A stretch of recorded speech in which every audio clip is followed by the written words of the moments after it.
Everyone, welcome back to this video. तर friends, आजच्या व्हिडिओमध्ये आपण प्रेझेंट परफेक्ट टेन्स म्हणजेच पूर्ण वर्तमान काळातील ॲफर्मेटिव्ह सेंटेन्सेस म्हणजेच होकारार्थी वाक्यांचे त्याच्या स्ट्रक्चरनुसार इंग्रजीमध्ये कसे ट्रान्सलेशन केले जाते ते शिकणार आहोत। सध्या मी टेन्सची सिरीज सुरू केलेली आहे आणि मागच्या व्हिडिओमध्ये देखील मी साध्या वर्तमान काळातील होकारार्थी वाक्ये, नकारार्थी वाक्ये, yes no type question, WH question, त्याचप्रमाणे चालू वर्तमान काळातील सुद्धा होकारार्थी वाक्ये, नकारार्थी वाक्ये, त्याचप्रमाणे yes no type question, WH question असे व्हिडिओ अपलोड केलेले आहे। तेव्हा ते सुद्धा व्हिडिओ तुम्ही नक्कीच बघा। त्याची लिंक मी डिस्क्रिप्शन बॉक्समध्ये देणारच आहे। तर आजच्या व्हिडिओमध्ये आपण प्रेझेंट परफेक्ट टेन्स म्हणजेच पूर्ण वर्तमान काळातील होकारार्थी वाक्यांचे इंग्रजीमध्ये त्याच्या स्ट्रक्चरनुसार ट्रान्सलेशन कसे केले जाते ते बघणार आहोत। सर्वात आधी तर पूर्ण वर्तमान काळ हा केव्हा वापरला जातो, तर वर्तमान काळामध्ये एखादी क्रिया ही नुकतीच पूर्ण झालेली आहे। समजा आपण जेवण केलेलं आहे आणि आपल्याला हे सांगायचे आहे, मग आपण कसं सांगणार मराठीत की मी जेवण केले आहे, म्हणजे जेवणाची क्रिया ही नुकतीच वर्तमान काळामध्ये पूर्ण झालेली आहे। अशा प्रकारचे सेंटेन्स जेव्हा आपल्याला सांगायचे असतात तेव्हा आपण पूर्ण वर्तमान काळाचा उपयोग हा करत असतो। तर बघा, आता मी इथे काही पूर्ण वर्तमान काळातील मराठी वाक्ये लिहिलेली आहेत। आता याचे आपण इंग्रजीमध्ये ट्रान्सलेशन करणार आहोत। त्याआधी त्याचे स्ट्रक्चर कसं येणार आहे मग ट्रान्सलेट करताना ते आपण बघू। तर सर्वात आधी तर कर्ता येत असतो, सब्जेक्ट लिहिलेला आहे मी इथे म्हणजेच कर्ता। त्यानंतर सहाय्यकारी क्रियापद म्हणून पूर्ण काळामध्ये हॅव किंवा हॅज हे सहाय्यकारी क्रियापद वर्तमान काळामध्ये वापरले जाते आणि ते सुद्धा मग कसं वापरले जाते तर कर्ता बघून, कर्ता कोणता आहे त्यानुसार हॅव किंवा हॅज हे वापरले जाते। त्यानंतर V3 फॉर्म म्हणजेच क्रियापदाचे तिसरे रूप, त्या वाक्यात जे काही क्रियापद असेल त्या क्रियापदाचे तिसरे रूप तुम्हाला घ्यायचे असते। त्यानंतर सर्वात शेवटी ऑब्जेक्ट म्हणजेच कर्म घ्यायचे असते आणि इतरही काही वाक्यातील भाग राहिलेला असेल तर आपण ऑब्जेक्ट नंतर घेत असतो। आता बघा, सब्जेक्ट कोणता असला म्हणजे हॅव वापरायचं आणि हॅज वापरायचं ते सुद्धा मी तुम्हाला सांगणार आहे। तर इथे बघा, सब्जेक्ट म्हणजेच कर्ता जर आय असला, बघा आय, वी, यू, दे किंवा एखादं प्लुरल नाऊन असेल तर अशा वेळेला हॅव हे सहाय्यकारी क्रियापद वापरले जाते। त्याचप्रमाणे मग हॅज केव्हा वापरले जाते तर ही, शी, इट किंवा सिंग्युलर नाऊन असेल, एखादं एकवचनी नाम असेल, टीना, मीना असं एकवचनी नाम जर असलं तर त्यावेळेस हॅज हे सहाय्यकारी क्रियापद वापरले जाते। आता हे जे करते आहेत आणि त्याच्यापुढे हॅव वापरायचं का हॅज, हे जर तुम्ही लक्षात ठेवलं, जसं की I have, we have, you have, they have किंवा he has, she has, it has, हे जर तुम्ही लक्षात ठेवलं तर तुम्हाला बोलताना विचार करावा लागणार नाही, आपोआपच ते तुमच्या तोंडात येईल। आय म्हटलं म्हणजेच त्याच्यापुढे हॅवच येणार आहेत जर तुम्ही लक्षात ठेवलं तर। अशा प्रकारे या कर्त्यांसमोर हॅव आणि या कर्त्यांसमोर हॅज हे सहाय्यकारी क्रियापद वापरले जाते। आता इथे बघा, इथे फर्स्ट सेंटेन्स मी लिहिलेलं आहे, मी तुला कुठेतरी पाहिले आहे। बघा, आता कुठेतरी पाहिले आहे म्हणजे पाहण्याची क्रिया ही पूर्ण झालेली आहे, म्हणजेच हा पूर्ण वर्तमान काळातलं हे वाक्य आहे। आता सर्वात आधी तर सब्जेक्ट म्हणजेच कर्ता कोणता आहे मी म्हणजेच त्यासाठी आपण इंग्रजीत इथे आय लिहिणार आहोत। आय नंतर काय घेतो आपण सहाय्यकारी क्रियापद हॅव, आहेसाठी काय घेणार आहोत हॅव हे सहाय्यकारी क्रियापद आपण घेणार आहोत। त्यानंतर काय घ्यायचं असते क्रियापद पाहायचं, क्रियापद कोणतं आहे पाहिले, पाहणे, मूळ क्रियापद पाहणे, त्यासाठी सी हा शब्द वापरत असतो आपण।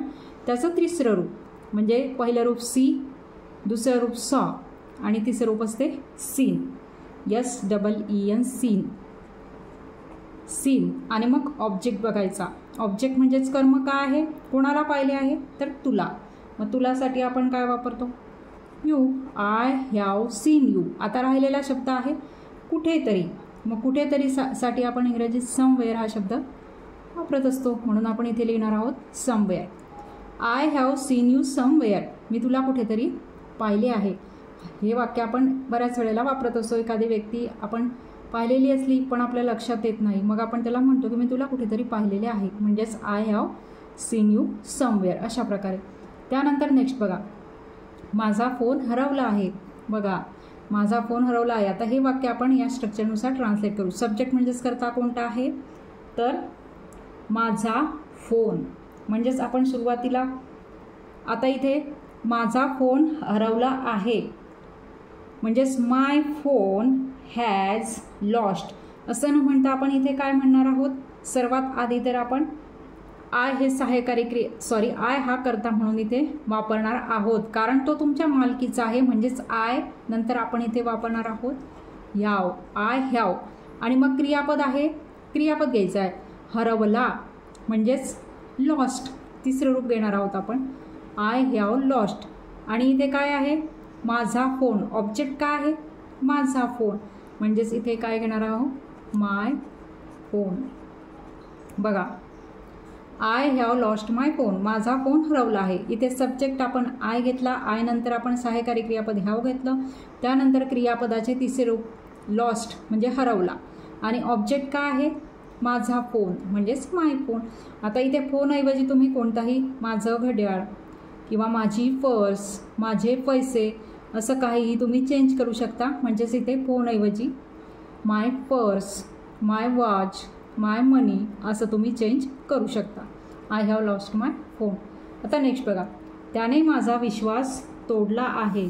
बघा आता इथे सुद्धा आपण आता काय घेणार आहोत, सर्वात आधी कर्ता. कर्ता आहे त्याने, त्यानेसाठी आपण ही वापरत असतो ही. मग ही नंतर आपण काय वापरत असतो, सहाय्यकारी क्रियापद आहेसाठी वापरणार आहोत हॅज, ही हॅज.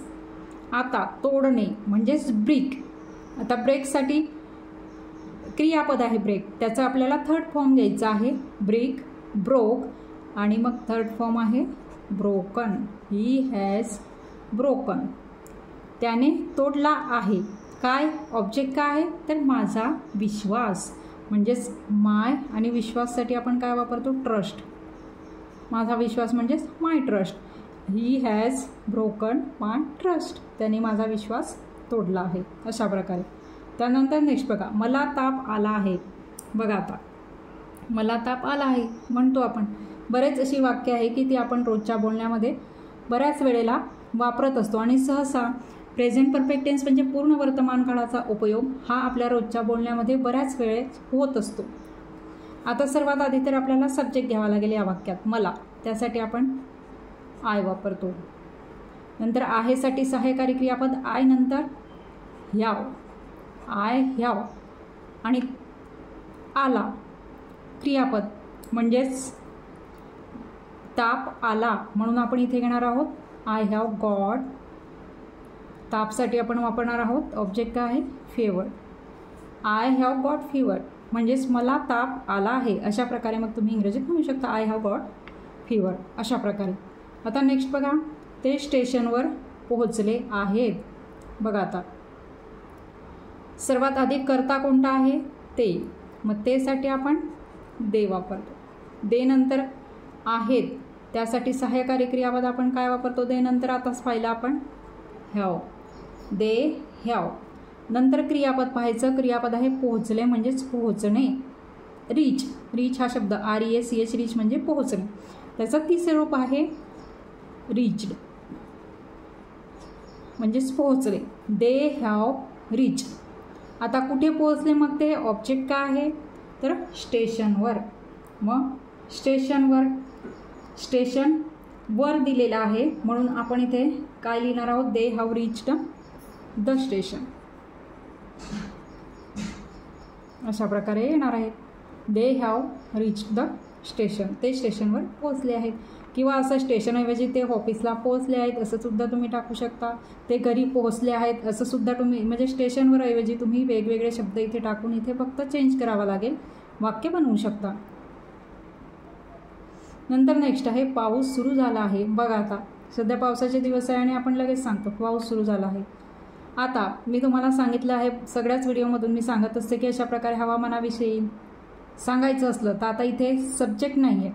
मग अशा वेळेला आपण सब्जेक्ट कर्ता म्हणून इटचा वापर करत असतो. इट हा कर्ता म्हणून आपण वापरत असतो हवामानाविषयी, वेळेविषयी असं जर तुम्हाला सांगायचं असेल तर अशा वेळेला कर्ता म्हणून आपण इटचा वापर करत असतो. मग इट नंतर आहेसाठी हॅज हे सहाय्यकारी क्रियापद आपण वापरत असतो. It has.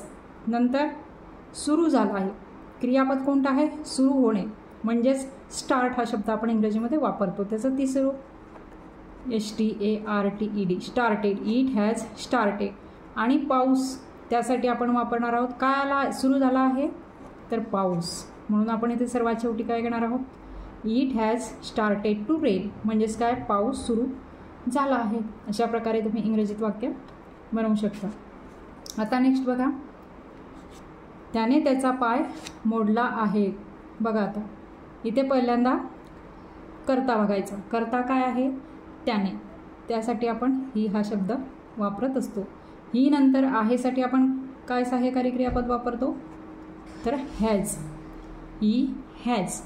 आणि नंतर क्रियापद आहे मोडला. आता मोडण्यासाठी ब्रेक हा शब्द वापरत असतो आपण. त्याचं थर्ड फॉर्म घ्यायचा आपल्याला, V3 फॉर्म घ्यायचा आहे, ब्रोकन. He has broken. आता इथे बघा, ही हॅज ब्रोकन आणि ऑब्जेक्ट काय आहे तर त्याचा पाय, म्हणून आपण इथे काय लिहिणार आहोत, his leg. He has broken his leg म्हणजेच काय तर त्याने त्याचा पाय मोडला आहे. अशा प्रकारे. आता नेक्स्ट बघा, आम्ही चित्रपट पाहिला आहे. आता याच्यामध्ये सुद्धा सर्वात आधी कर्ता कोणता आहे तर आम्ही. त्यासाठी आपण इंग्रजीत वी हा शब्द वापरत असतो. आणि वी नंतर आपण कोणतं सहाय्यकारी क्रियापद वापरतो तर हॅव.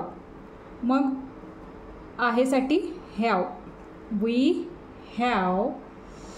नंतर पाहिला क्रियापद कोणता आहे, पाहिला म्हणजे पाहणे. त्यासाठी सी हे क्रियापद वापरतो. त्याचा आपल्याला थर्ड फॉर्म घ्यायचा आहे, सी, सॉ आणि तिसरे रूप आहे सी, वी हॅव सीन. आणि ऑब्जेक्ट काय आहे म्हणजेच कर्म तर चित्रपट. त्याला आपण इंग्रजीमध्ये मूवी असं म्हणतो किंवा फिल्मसुद्धा म्हणतो. We have seen the movie किंवा तुम्ही फिल्म असं सुद्धा म्हणू शकता. We have seen the movie किंवा we have seen the film. आम्ही चित्रपट पाहिला आहे. आता नेक्स्ट बघा, त्याने नवीन नोकरी सुरू केली आहे. आता इथे सुद्धा आपल्याला सर्वात आधी कर्ता कोणता आहे तर त्याने. त्यासाठी आपण ही वापरतो. ही नंतर कोणतं सहाय्यकारी क्रियापद वापरतो आपण, इथे कोणतं वापरणार आहेसाठी हॅज, ही हॅज. त्यानंतर आपल्याला घ्यायचं आहे क्रियापद. क्रियापद आहे सुरू केले म्हणजे सुरू करणे. त्याला आपण स्टार्ट म्हणतो. स्टार्ट म्हणजे सुरू करणे. त्याचं तिसरं रूप आहे स्टार्टेड, ही हॅज स्टार्टेड. त्याने सुरू केली आहे. काय सुरू केली आहे तर नवीन नोकरी, नवीन जॉब म्हणजेच हे ऑब्जेक्ट आहे. म्हणून आपण इथे काय घेणार आहोत, ए नवीनसाठी न्यू आणि नोकरीसाठी जॉब. बघा, he has started a new job. त्याने नवीन नोकरी सुरू केलेली आहे. अशा प्रकारे हे सेंटेन्स तयार होणार आहे. आता नेक्स्ट बघा, मी आंबा खाल्ला आहे. बघा आता आपण एवढी सेंटेन्सवरती स्ट्रक्चरनुसार तयार केलेली आहेत. तर हे जे सर्व शेवटचं जे सेंटेन्स आहे मी ते तुम्हाला प्रेझेंट परफेक्ट टेन्समध्ये म्हणजेच पूर्ण वर्तमान काळामध्ये ट्रान्सलेट करण्यासाठी देणार आहे. ते स्ट्रक्चर वापरून तुम्ही ह्या सेंटेन्सचं इंग्रजी ट्रान्सलेशन करायचं आहे आणि ते कमेंट बॉक्समध्ये लिहून द्यायचं आहे. मी तिथे ते चेक करणार आहे. मी आंबा खाल्ला आहे. अगदी सोपं वाक्य आहे. यामध्ये मी सांगते तुम्हाला की कर्ता आहे, हा कर्ता आहे. त्यानंतर आहेसाठी तुम्ही कर्त्यानंतर हॅव हॅज काय वापरायचं ते बघा. त्याच्यानंतर क्रियापद खाल्ला आहे. खाल्ला हे क्रियापद आहे, त्याचं तिसरं रूप घ्यावं लागणार आहे तुम्हाला.